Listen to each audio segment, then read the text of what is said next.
morning. Good morning, good morning, good morning. Well, wherever this is going to find you on Thursday, March 12th. That's when I'm recording this, but you may find this in the future. And wherever it finds you, I want you to think of how you can have your best day ever. And there's a reason for it. I'll explain it here coming up in the episode. But start thinking about that. Comment, send me a DM, send me a voice note. God, I love voice notes. Send me a voice note, send me a message. Think about your best day ever and how you can have that. And like I said, I'll explain that. That's on the horizon for the show. We're also going to talk about Cincinnati's big visitor yesterday, or I guess I should say 2 big visitors that we had yesterday, and the 6 tips on how to stop overthinking. Are you an overthinker? Could that overthinking be leading to you not having the best day ever? I want you to walk away with something tangible that you can think about. So all of those are on the way. This morning headquarters is bright and sunny. I'm coming to you live from my bedroom, and typically it's just me in here. So it's nice to have a couple extra guests and visitors in my bed. Oh, what a difference. Just a little bit of sunshine coming through your bedroom window can make. Before we get started anywhere, I want to say a good morning to Steve, listening in Massachusetts. I do miss you. A good morning to Josh, who's left me a couple of voice notes that I do need to get back to you on. I appreciate that. A good morning to AB, who's also unemployed. A good morning to Hannah, D, Ainsley, although I do believe the 3 of them do not listen in chronological order on the day in which they come out. They like to get caught up on a few at a time. So wherever this may find you. Again, this is rooted in Cincinnati, but made for wherever you are and whenever you find it. I hope it resonates with you in some way.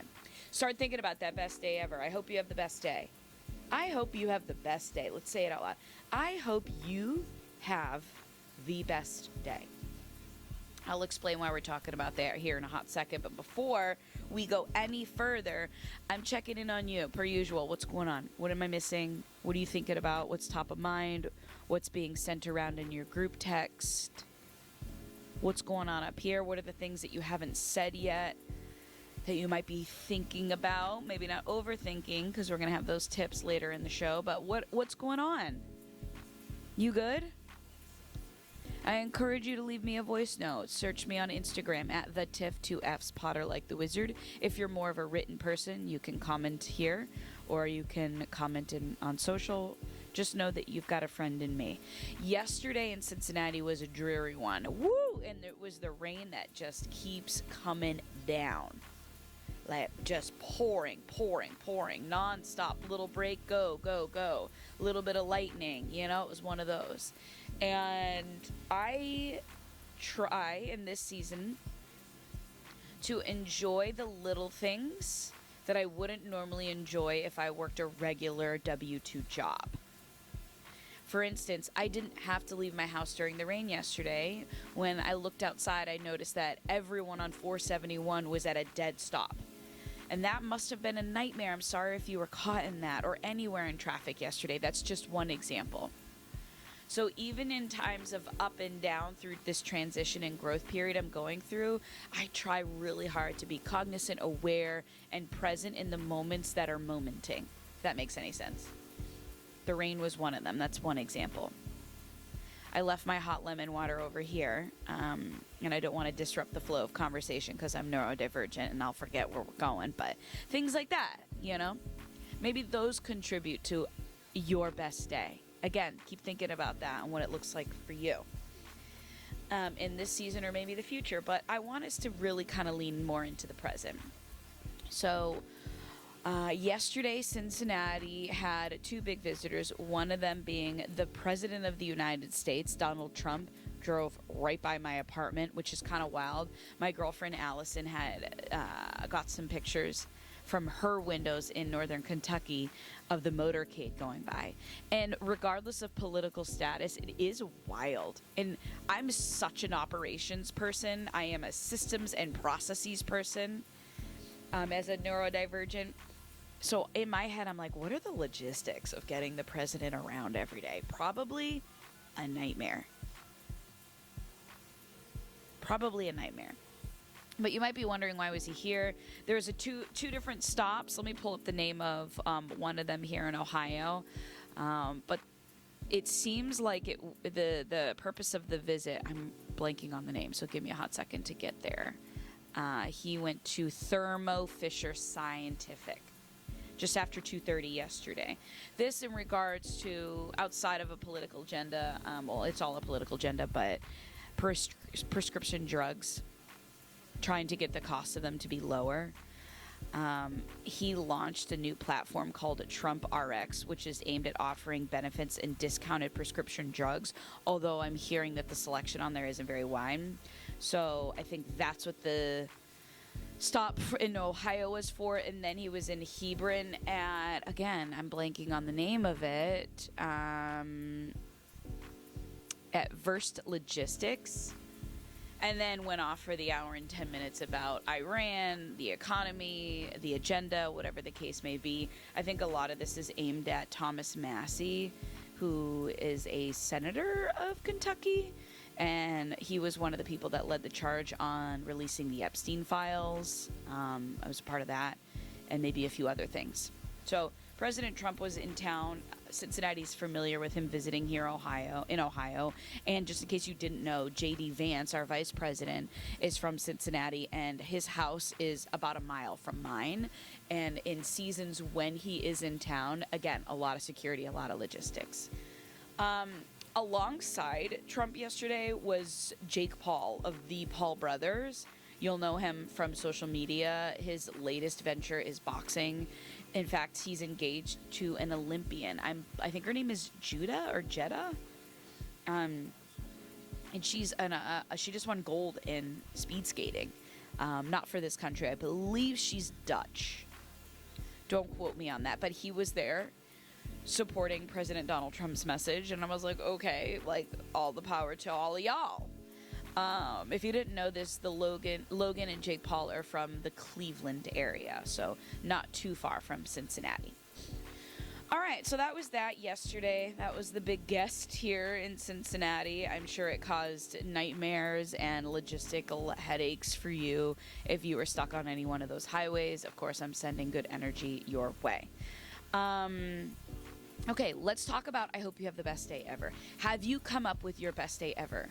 I don't know if you're a calendar person and you would like literally go and write this out. You know, as you transition from one thing to the next, they say to go like 2 or 3 years into your calendar and write down all the things that would make the best day ever your best day. That includes career, family, relationships, enjoyment, whatever, solo adventures, anything.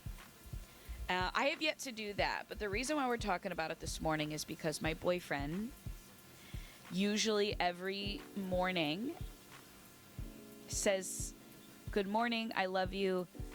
I hope you have the best day ever." And I've been writing them off lately, to be honest. I've been writing those texts off. I read them, and I appreciate them. But in my head, if you want to come with me into this brain for a hot second, and I'd be happy to take a trip into yours too, but in my head, I'm like, okay, this is not the best day ever. This is day 151 of being unemployed, slightly directionless, in the midst, suspended in transition of what was really good in my life and what good is to come from this change, mixed in with the emotions of like isolation, loneliness, sad, curious, happy, fulfilled, joy. Like I'm getting a really big map of all of them. I find myself very much suspended between what was once my life and the moments and the flashes that I get of all of that every once in a while, and the joy that comes with the curiosity of what I'm building in my new life over here. And so when he was sending these text messages, I hope you have the best day, in my head I'm like, why would I have the best day? There's really nothing going on.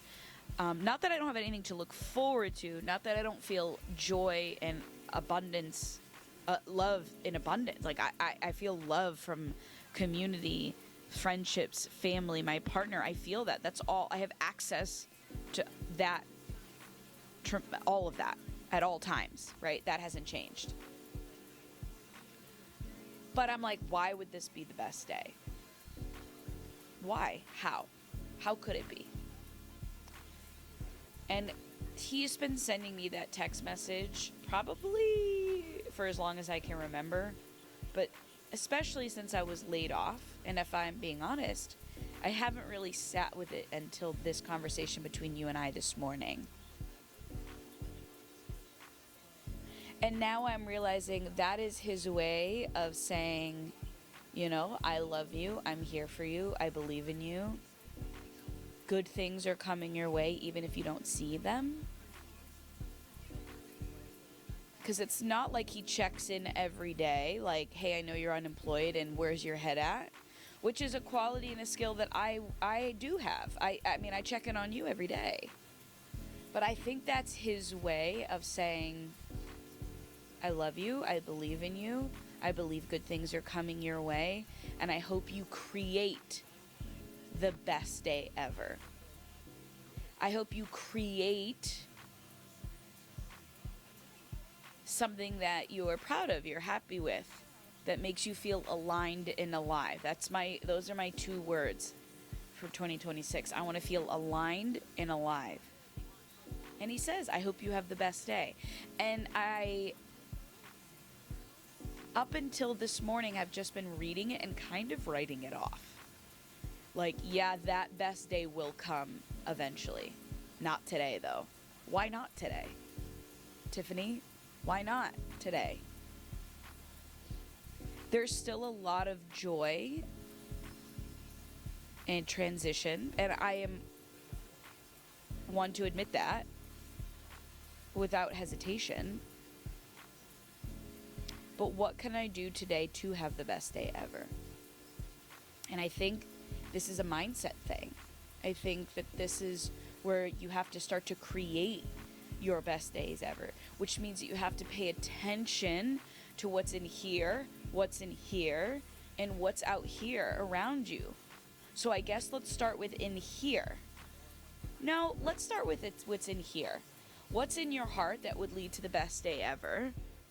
Is that time with yourself? Is that reading a book? Is that getting up a few extra early minutes in the morning to enjoy your skincare routine if you happen to have the space for that in your life? Is that going out for a walk? Is that sending and receiving a voice note? Is that like truly looking at your partner and, you know, connecting with them and asking them, what do they need? What can I do for you? What can I do for us? And vice versa. What's going on in here? What is your heart telling you it needs? Your spirit, your soul, your gut to have the best day ever. It doesn't have to be the long drawn out calendar version that I want to write for, you know, a year from now. But what's in here?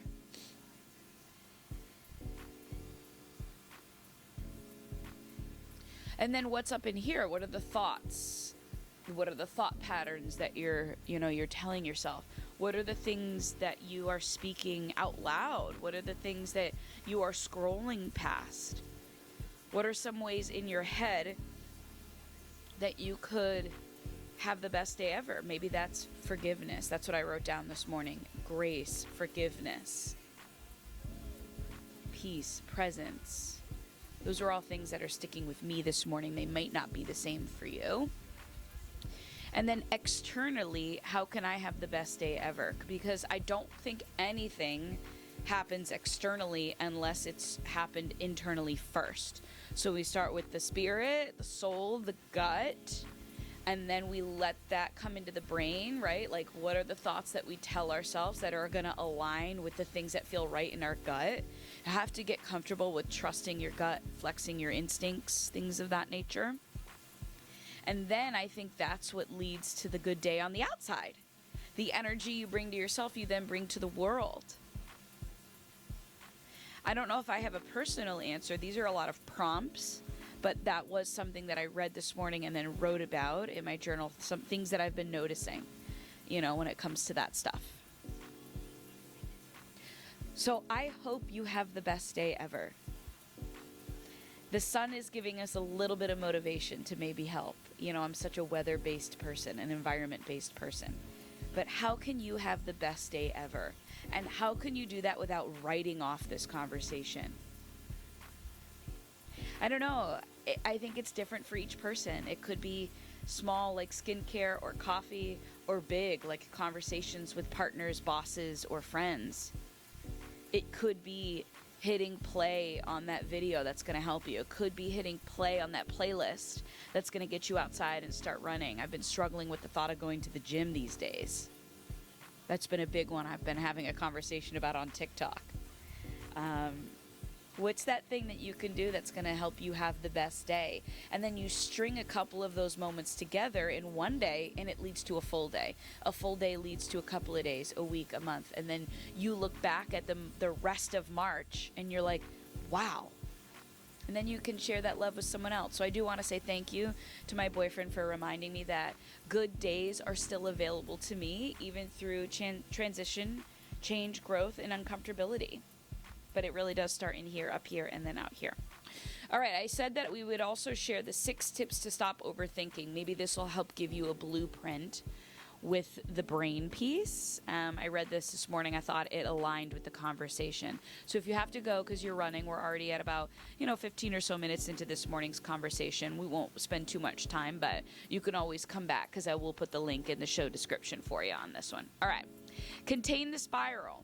Trying to overthink, and by the way, this is an article I read in Self Magazine. Overthinking feels like problem solving. Overthinking feels like problem solving. It's the idea of if I keep analyzing, I don't have to sit with the sadness. I don't have to sit with the problem. I don't have to sit with the uncomfortability. If I overthink it, then that means I can really analyze, process it, and then I give myself maybe some sense of false control over the situation. People with ADHD struggle with this, right? We tend to, and that is what made me realize at 33 years old that I had ADHD. Could have been 34. I wasn't diagnosed with it, and I was never medically diagnosed. This is through my therapist, that I was neurodivergent until that age, and it was because I couldn't really move past a breakup that I was going through, and I kept ruminating, and I kept thinking on it, and we were into the year and a half mark, and she said, you might have ADHD, and I was like, wow, and I totally denied it at first. And then once I spent more time sitting with it, I said, you're right. And that helped me so much transition into the next phases and blueprints of my life. Many situations cannot be solved with more thought. People who are very calm in their life tend to have accepted that. Okay, so how do we get through it? Contain the spiral. Contain the spiral. They say give yourself 10 minutes, 15 minutes to either write or think or text or voice note, whatever form of communication works best for your brain, all the things that you're overthinking, and then literally close the notes app, close the book, and walk away from it. Now, I think the mistake on that part would think that you maybe only have to do that once. I think especially as someone who, is a little neurodivergent up here, the impulse control in that, you might have to do that 2 or 3 times a day. 3, 4, 5 times a day. Every time you think about it, give yourself some discipline to write about it, think about it, and then close it off and walk away. And the more you do that, the more you start to build that skill set. Second tip, separate the facts from the stories. They haven't texted back. That's a fact. They're mad at me. That's a story. Think about that one. See if that helps. Slow down. Facts. Feelings are not facts, right? See if that helps. Number 3, and this is 3 out of 6, by the way. Replace what if with what's next. When you're spiraling, you want certainty. God. Certainty allows your nervous system to feel settled, to reset. That makes a lot of sense. But in times of uncertainty, that's where the other parts of your brain and body need to step up to the plate. But you have to train those muscles. What if it goes wrong? Ultimately, those thoughts are really useless. What's the smallest useful step I can take right now? And that might include updating one thing. Maybe it's a bullet on your resume. Maybe it's that like one thing you need to look into. Right? Even tiny actions can restore a sense of agency in your brain. And that'll help break that mental gridlock. Okay, 3 more. Be strategic about your distractions.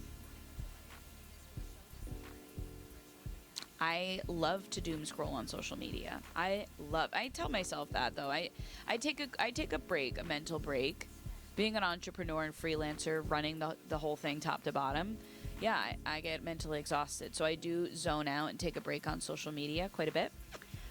But I'm aware of it, and I give myself time limits and such. But be aware of what is distracting you. Make a choice. Make a conscious choice with what's going to distract you. And I think that will lighten the load a little bit on the brain. I'm not going to tell you to get off your phone. You don't have to do that. But just be aware, you know? Trust yourself to make good enough decisions. Ooh. Analysis by paralysis, analysis by overthinking, analysis. Trust yourself to just make good enough decisions. 75 or 70% of the way is good enough. That's how I operate. This show is live from my bedroom.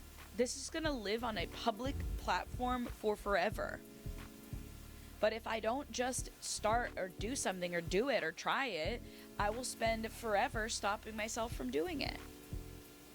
You might, this example might relate to you a little bit more. How many hotel reviews? How many reviews on Amazon? How many things do you research before you go on a trip? Right? You're giving yourself a false sense of control if you've read every review. Another great example. How many opinions do you get on something? I'm guilty of this too. Before you just make the decision. 70%, 50%, 60%, whatever the percentage is good enough. Trust yourself, right? The more you trust yourself, you flex your gut, your instincts, the better you are. This is already very long, so the last one I'll say is micro experiment with uncertainty. This is one of my favorites. Being uncomfortable is a skill. You have to flex that muscle to get there, okay? The goal isn't to never overanalyze something, but the goal is to get comfortable in the uncomfortable, okay? Get used to uncertainty in small doses, though. To start doing that, again, I'm reading this from the article, start by leaving little things unresolved and see if that helps you. Tolerate discomfort a little bit more. It's growth. I know. It's annoying. But give it a shot. Tolerate being uncomfortable a little bit. A little bit more, a little bit more, a little bit more. You have to build these things. They don't just come natural, right? I'm used to it too, of something sucks, it's uncomfortable, I'm gonna cry about it, I'm gonna talk to someone about it, I'm gonna numb myself with distractions on my phone and this and that and this and that, or I'm just gonna give up. No, it's okay. Being sad, being uncomfortable, all of that is just the normal part of the spectrum of emotion and being human. So if you spend time with happiness, spend time with these other things too. It will make you more well-rounded. Okay, I hope that sits with you. I hope you have the best day.